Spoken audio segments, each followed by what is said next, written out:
I'm moving, I'm moving, I'm moving, I'm moving, I'm moving, I'm moving. What's good, guys? What's poppin'? It's your boy JayThat'sMe. Let's get into AEW Dynamite for May the 24th, 2023. This was the go-home show to this Sunday's Double or Nothing. The go-home show was okay. It really wasn't all that exciting, if I'm being honest. It felt kind of dry for the most part. So we kicked the show off with Orange Cassidy taking on Kyle Fletcher for the AEW International Championship. Orange Cassidy retained via a roll-up. Not really all that important. I don't care. Also, I'm going to do Double or Nothing predictions as well. So I'm not going to forget that at all. Moving on. So Ricky Starks, he's in the back with Renee. And Ricky Starks says he's done getting jumped. And he's entering himself in the Blackjack Battle Royal this Sunday. So Ricky Starks is then jumped by Shitty Juice Robinson and my boy Jay White. They jump him in the back with a chair. And they let Starks know that they're not done with him just yet. So I assume they're going to have the match at Double or Nothing. Whoop-de-doo. As long as it goes early on the card. As long as it's like the first 3 or 4 matches on the card. That's all I want. I despise Juice Robinson. I despise him. He sucks. Get him off television. I feel bad for Jay White. I really do. And this is why I wish that Jay White would have signed with Impact Wrestling. I really do believe that. I think if Jay White would have been by himself in Impact, that would have been great. Even if he would have stuck around just for a year and then he went to WWE afterwards, that would have been fine with me. But we got to get my boy away from Juice Robinson, because Juice Robinson, that guy kills careers. That guy sucks. He sucks. Moving on. So FTR, they come out next. They run down Jeff Jarrett, calling them carnies and saying that they won't lose the titles to some TNA rejects. That got a good pop from the crowd.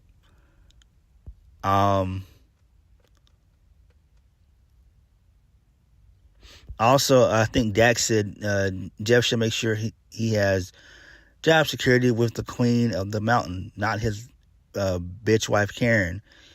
He means Dixie Carter. That got a really good burn right there. I enjoyed that. So, Cash says he shouldn't let Jeff and Jay make him look stupid. So in comes Mark Briscoe. Mark Briscoe wants to know, what was the power driver all about? And Dax said to shake his hand like a man. Mark then proceeds to slap his hand away and then slaps Dax in the face. And then there was a pull apart between the two parties. So Jarrett and company, they come out on the apron. Mark shoves everybody out the way before grabbing Lethal by the face and telling him he doesn't give a shit about any of his goons, only him.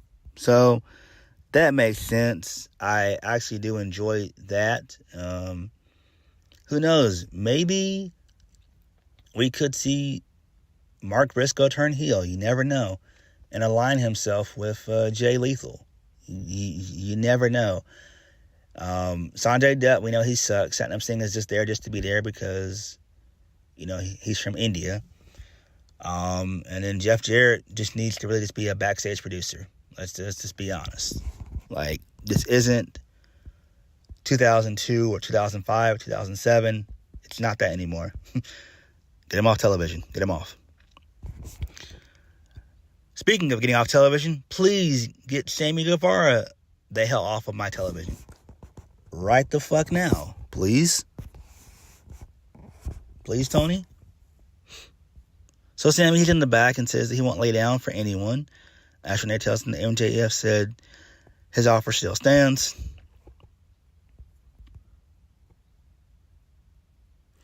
Next, we get an AEW World Trios open house match. House of Black versus Metalik, which is Grand Metalik from WWE. He also did a couple of shows in Impact as well. AR Fox, yawn, and Blake Christian, yawn.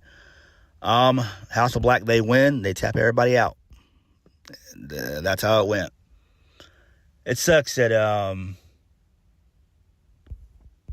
it truly sucks that the House of Black are going to be on Collision. They need to be on Dynamite. They really do. Again, this is why I think that Collision being on Saturdays is going to suck. Nobody is going to watch this. Nobody's going to watch this stuff live.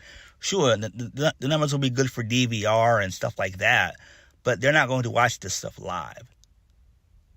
And I really wish that Tony Khan and Warner Brothers Discovery actually sat down and said, hey, let's just move this thing to Thursdays from 8 to 10.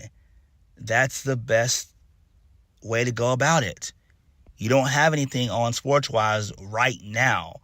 You'll have football to contend with in October, but that's in another 5 months. So why not just do Collision on Thursdays and just have it on Thursdays? It makes zero sense to have it on Saturdays. Again, everyone's going to DVR this stuff and watch it the next day, or watch it, maybe on like a Monday or whatever, or what have you. But again, this is not going to bode well ratings-wise for AEW. Let's just be real. Saturday nights are a terrible night for wrestling. Unless it's like a pay-per-view, and that's it. But an actual live 2-hour wrestling show, I don't care who you have on it. I don't care if you have CM Punk on there, The Elite, MJF. It doesn't matter. That's not important. You're not going to get anybody to watch you except for maybe during the first few episodes, you might get maybe like 400,000, and then after that, it's going to dip down. But that'll probably be all you get for the first couple of episodes, is like 400,000, and then after that, it's going to dip. You're going to be getting like 200, 250, 225, 275. You're going to get in the 200 range. But that's what they wanted, I guess. Whatever. Enough of that. Let me move on. So, we got the Blackpool Combat Club. And this was great. I love this. So Danielson says, after Claudio and Wheeler Yuta win the ROH Tag Titles tonight, the only thing that matters is... there's only one thing that matters, and that's the anarchy in the arena. Moxley says, they're the best in this world. And his hand doesn't shake when he says that. It's because it's the truth. Like, this is a great promo here. I thoroughly enjoyed this. This was great. Now, I know some people online were saying that Moxley was talking about CM Punk, but I doubt it. I think he was just saying that just to say it. It's not really all that important. Again, we know that CM Punk is coming to Collision on June 17th, but it's not going to really do anything in the long term. It's just not. They're going to suffer. I will continue to say that. But this is great. And I'm hoping that Anarchy in the Arena actually main events the show and not the Fatal 4-Way for the World Championship. That's just me, because this has more of a better story behind it versus the Four Pillars. Let's just be honest here. So MJF, he comes out. He throws a drink in Tony Schiavone's face.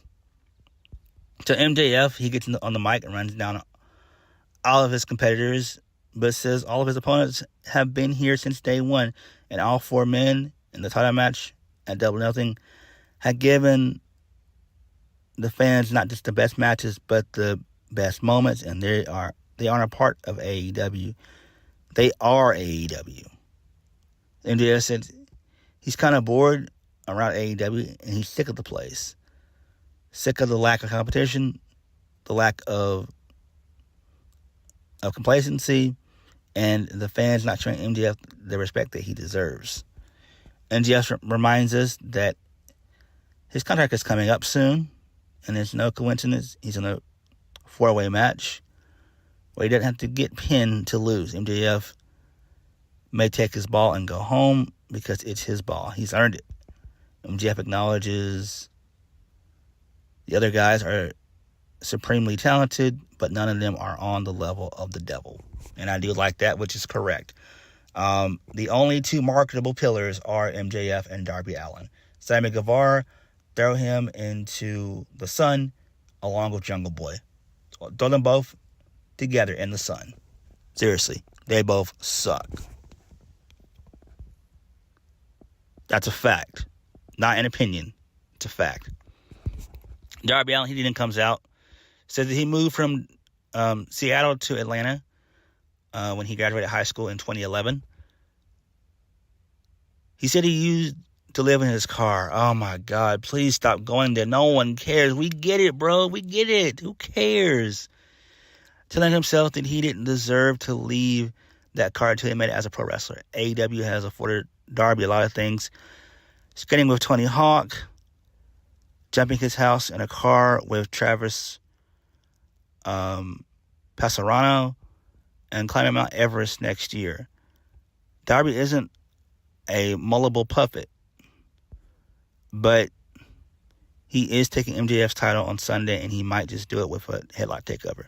So then that pisses MJF off. He low blows Darby. Sammy Guevara, he comes here to makes the save. MJF bails. Jungle Boy's music hits. He comes out. He clotheslines MJF. Jungle Boy holds up the title, and that was it. And I'm just like, really? Why? Like, why couldn't this be the scene that ends the show? I don't know why we didn't go that route, but I don't know. This seems like to me that this is probably going to be maybe the co-main event. I don't see this actually main eventing Double or Nothing. I just don't. And it's not something to me that is all that important. It's just not. Next, Taya Valkyrie versus Lady Frost. Taya Valkyrie wins. And she wins via the Road to Valhalla. Plus, Jade Cargill and her entourage, they were there looking on. Moving on, so Tony Khan has a major announcement. And he announces the AEW Collision. The first episode will take place in the United Center in Chicago on Saturday, June 16th. And some fans in the arena do chant CM Punk. So we know it's a done deal, right? Yeah, it is. It's a done deal. I don't care that CM Punk is coming back. Who cares? All I want CM Punk to do is just have a feud with FTR, Chris Jericho, Samoa Joe, MJF, and then actually, I don't know, maybe become a producer backstage. That's what I would do with CM Punk. He is injury prone. That's what you do with CM Punk. So, Adam Page, he's backstage with Alex Marvez. So Alex Marvez wants to know the status of the friendship between Adam Hangman Page and the rest of the Elite. Page said he realized they were more than that. They were family. The price that the Blackpool Combat Club ran up was too high, and this Sunday, the the BCC pays in blood. My bad. I didn't mean to think of British Broadcasting, whatever it's called. My bad. The Blackpool Combat Club. They didn't change their name to the Combat Club because William Regal is no longer there. Like, why are you running around with that name? Nobody there is from Blackpool. Another segment that I thought should have actually main evented the show, because the main event of the show was anticlimactic after what happened. So Tony Schiavone, he's out there with the contract signing between Adam Cole and Chris Jericho. There's been an agreement between the two men for no physicality, by the way. Adam Cole is here with Roderick Strong. Jericho's with the entire Jericho Appreciation Society. Adam Cole wonders why Chris Jericho orchestrated the attack he did. Maybe it's because he's a scumbag. Maybe it's because he thinks he's invincible. Adam Cole will prove he's not invincible this weekend when he breaks Jericho's hands, legs, and teeth. I'm like, what the hell? Adam Cole, you probably can barely bench press 250 pounds. Nah, I'm just kidding. Adam Cole, look, I like him. He's all right, but the guy needs to hit the gym. He needs to go and lift some weights. Like, seriously, like, dude, you need to pack up some muscle. Like, come on. Like, I'm for real. Like, the guy is probably at best $175, $180, if we're being honest. So Jericho's going to remind Jericho is going to remind Adam Cole how the attack on Britt Baker happened. He plays the replay on the big screen and is basically showing us Paige and, Saraya and the rest of the Outcasts beating down Britt Baker. So Cole is seething at the table, and Jericho wants to know what kind of man would allow the love of his life to get the crap kicked out of her just inches away from him. Jericho says Cole is a coward. Jericho says Adam Cole can't beat the Ocho. There are 5 of the JOS and only 2 of them. Cole says he made a call to someone he idolized growing up that lives in Vegas. And I'm like, it can't be Ryback, because I thought it was going to be Ryback, but we know that's not we know that's not going to happen. So he mentions the suicidal, homicidal, genocidal Sabu. So Sabu, he comes out, he throws a chair into the face of one of the JAS guys, and Adam Cole and Roderick Strong and Sabu stand tall. Okay, cool. That's fine here. This leads us into Daniel Garcia versus Roderick Strong. Roderick Strong gets the win via the End of Heartache finish. Like his theme song by Killswitch Engage. I love Killswitch Engage from Daylight Dies. One of my favorite albums of the early 2000s. Loved it. That's what actually got me into metalcore. Actually, no, it was Underoath. That was Underoath that got me into metalcore. That was, I think, 04. Or maybe 03. I can't remember. I think it was 03 with me. Because I was still in my new metal phase at that time. Like Linkin Park and all that jazz. But yeah, Roderick Strong wins. Who cares? And then the main event, the Lucha Bros versus the Blackpool Combat Club, featuring Claudio Castagnoli and Wheeler Yuta. Lucha Bros, they win via interference by the Young Bucks. There was no brawl, which should have actually happened, where everybody should have came out. Even if it was just 3/3 of the elite, 3/4 of the elite. But, so Moxie, he gets on the mic and tells the Bucks to talk to the fans while they still have teeth, because on Sunday they will get plastered on the pavement, and if you're squeamish, then buckle your goddamn seatbelt, because you haven't seen anything yet. And that's how they go off the air. To me, it wasn't that big of a go-home show like it should have been, but it was fun nonetheless. There are a couple of things that we could have done without on this show, but overall, it's okay. Let's go ahead and get into the predictions, shall we? All right, so let's kick things off with Jade Cargill versus Taya Valkyrie for the TBS Championship. Taya Valkyrie needs to win this. I think that'll be fine. Jade has ran her limit. She needs to be actually going for the main championship. That would be the AEW Women's Championship. It's time. Next, we're going to have another trios match. That being Ethan Page and the Guns, Austin and Colton Gunn, versus the Hardy Party, which is Isaiah Cassidy, Jeff Hardy, and Matt Hardy. My prediction is the Hardy Party, they're going to win. So, yeah.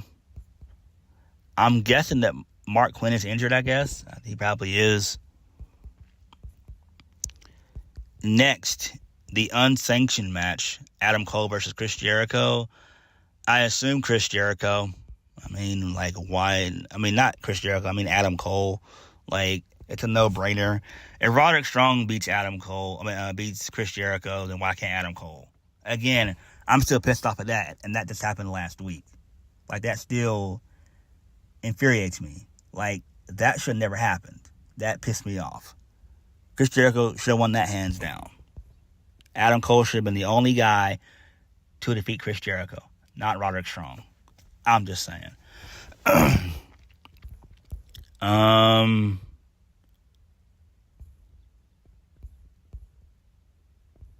Let's see, what else did we get on this show? I know we have more than that. We got Anarchy in the Arena, which is the Blackpool Combat Club versus the Elite. I said the BBC, I said the Blackpool Combat Club, they're going to win. I think that Don Callis is going to get involved. Maybe him and Takeska, they're going to get involved. We also have Tony Storm versus Jamie Hayter for the AEW Women's Championship. Jamie Hayter is going to retain. Orange Cassidy, he's defending his title in the 21 championship, the 21-man Battle Royal match with 21 guys in there. I'm going to go with 3 choices. Maybe Ricky Starks is one. Orange Cassidy could retain or somebody else could win. But I'm probably going to go with Ricky Starks. And again, it doesn't matter. Who cares? Waste of time.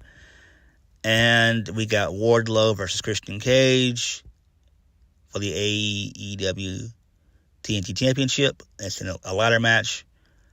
I think that Wardlow is going to win, but there could be a possibility Christian Cage wins. You never know.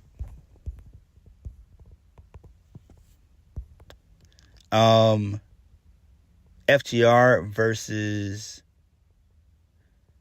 Team TNA, which is Jeff Jarrett and Jay Lethal, with Mark Briscoe being the special guest referee. FTR, they're going to win, obviously, hands down. They're not losing. And then the Fatal 4-Way, the main event, well, supposedly, MJF versus Darby Allin versus Jungle Boy versus Sammy Guevara. MJF's going to win. That's a no-brainer. So hopefully this isn't too long on Sunday. Hopefully it's not, because NXT's still doing something. I kind of wish that NXT would do something on Saturday. They would have moved this to Saturday versus Sunday. They still could have done Sunday, but they should have just done it earlier in the day, like they did last year when they did Battleground last year.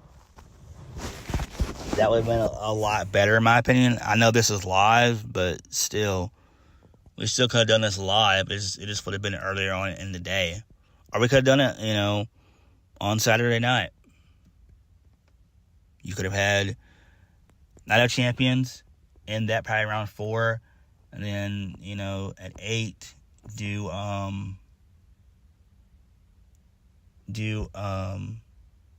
Battleground in Boston. I don't know. That's what I would have done or tried to do. But what did you guys think of the show? What are you guys' predictions for Double or Nothing?